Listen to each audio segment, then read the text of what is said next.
Welcome to Fight Club at CPAC 2016. My name is Rob Bluey, Editor-in-Chief of the Daily Signal, the multimedia news organization of the Heritage Foundation. We're here today to debate the mainstream media. Is its demise good or bad for our country?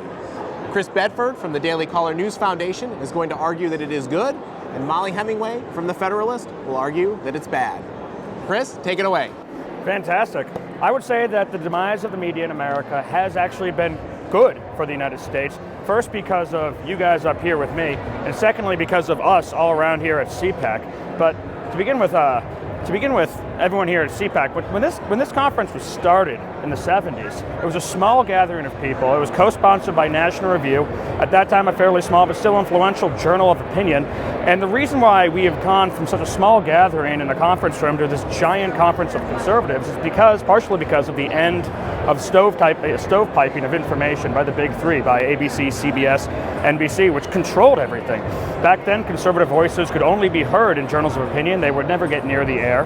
And then when a blogger who's really good at writing headlines, Matt Drudge, really forced the big three to pick up the Monica Lewinsky story ending with almost the end of his presidency, they have begun to decline and the media has become wider and freer. But secondly, because of us here representing the Daily Signal, the Federalist, and the News Foundation, before the decline of the media, thinkers and writers on the right had no vehicle except for journals of opinion. And now, that because of the end of their monopoly, we can take the good work that comes out of the Heritage Foundation and the good opinions that come out of National Review and the Federalist, take that artillery, those shells, and launch them in the form of a hard news story. It's an instrument of control, it's an instrument of change.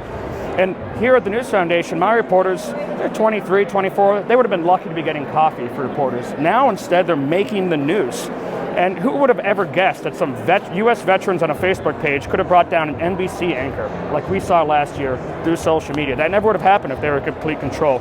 So I say that for the stories, for the politics, for the opinions, and for the opportunities, the news is dead. Long live the news. Okay, Molly.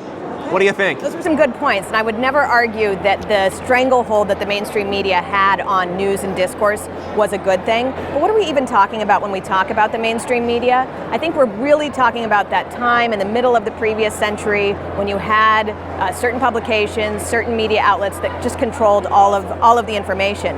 But what happened when everything broke up and fragmented wasn't that those things went away. They still have that stranglehold on the power elites. What happened was that local newspapers went away. Those ways that we used to communicate and care about local issues and focus on things that were nearer and dearer to our hearts, those all went away. The Washington Post and the New York Times are just as bad as they ever were. And in fact, I would say they're somewhat worse. Because before they used to have some pretense of objectivity, they used to even try to get some conservative viewpoint in there.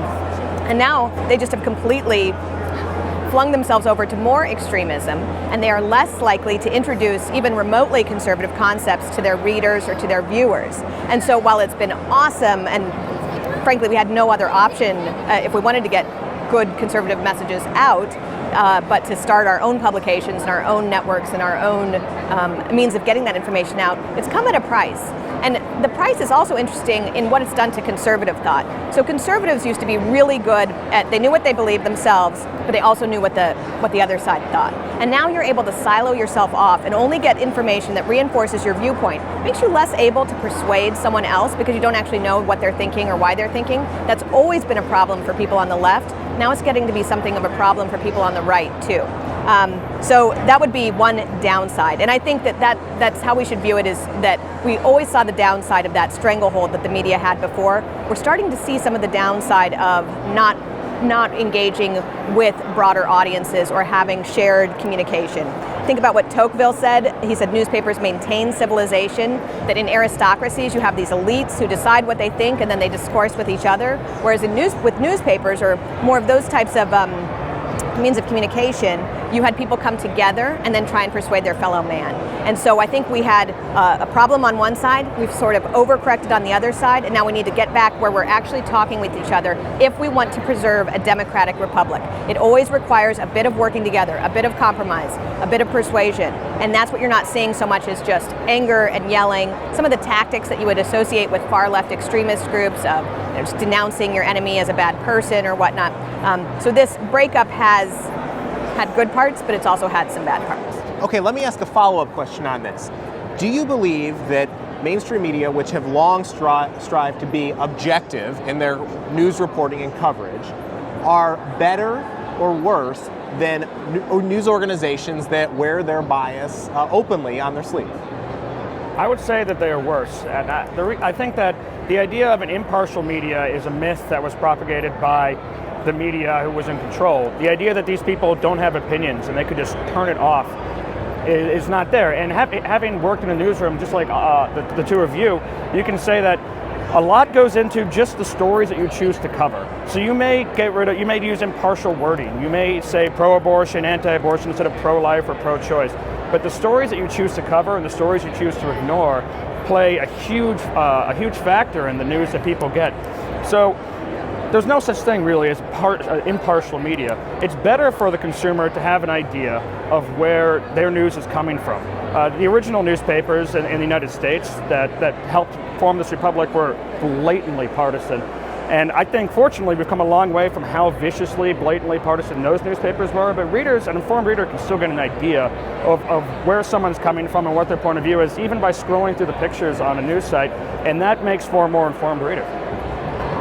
Absolutely right that our early newspapers were so partisan you wouldn't believe it. And again, only in that period in the previous century did we even pretend or feign toward objectivity. There is something to be said for it, though, in that nobody can be objective, but if you're trying to be objective, it forces you to seek out other viewpoints, see what other people have to say, put other viewpoints in a story. So even if you are putting your partisan bias on your sleeve and showing everybody what you think, I think you should still work to be objective in how you report the news, how you present other people's opinions, put their best argument into your story as opposed to just caricaturing it as the most extreme form of its argument. So objectivity, or aiming for objectivity, it still has some benefits. But yeah, I think actually the more transparent we can be, the better. And I think that newspapers and media outlets, I mean, people probably know, but they would be shocked just how partisan they are and pretend otherwise. Even if you are an opinion writer, if you don't include the points that your opponents have to your point of view, then you're not a very good op-ed writer. I'll say no to your submission. Like, I need to hear what they say, why you disagree, what the outcome of this could be. So yeah, all points of view need to be considered. On that point, we hear this notion of confirmation bias, where increasingly people are just seeking out the news or the sources of information that confirm their point of view. The three of us work for outlets that didn't exist a decade ago or didn't exist even just a couple of years ago. Do you believe that there has been too much of a saturation of ideological news organizations on the right or on the left? Do you want to kick this one off? It's a challenging topic, and I think some of the best and most exciting media that's happening right now is happening on the right, and it's where everything exciting is happening. You're getting viewpoints out there that you never thought you would get. At the Federalist, where I work, we publish hundreds and hundreds of people from all over the country. We're really interested in having ideas from people who are outside the Beltway, and it's just, I'm so happy to be a part of that. At the same time, not everything that's happening in conservative media is good, and not everything is edifying, and people are forgetting to focus on virtue, which used to be a really important part of right-thinking people, that you would care about truth, and you would care about prudence, and you would have some really some focus on the virtues. You don't see that in every media outlet, and it's not helpful. Yeah, we're not always the most virtuous. We sometimes do take cheap shots. I think that there is a little bit of a confirmation bias, but I wouldn't say that it exists now any more than it did in previous times. Whether it was Grandpa throwing away the newspaper and refusing to read it, or somebody just only reading the Daily Cost or one of the left-wing blogs. We are seeing a lot of shifting in the right media and the left media and the general media, and we're going to, because the business model which has powered the media for the last century has been basically imploding. And to your point about the New York Times, fortunately we won't have to deal with their leftward swing for too long, because there's only so many foreign billionaires who can bail them out before they're out of business. We're seeing a lot of shifts, and we're still trying to figure out, what is the model? Is it the nonprofit model? Is it the for-profit model? How do we pay reporters? How do we pay opinion writers? Some of the right-wing and left-wing news sites that have popped up are already gone. They are gone in the last 10 years. We'll see more shifting, but in general, to your question about readers siloing themselves off, since the dawn of man, you have been very capable of ignoring information, and if people decide to do that, they still have that option. but just with a click, they can see a different viewpoint, a different viewpoint, a different viewpoint. I think the ability for them to hear other points of view is better than it's ever been. Chris, Molly? Chris, Molly, thank you for joining us for Fight Club. For the Daily Signal, thank you for joining us. We're going to give you an opportunity to vote on who you think won this debate. Stay tuned for dailysignal.com for more information. Thanks.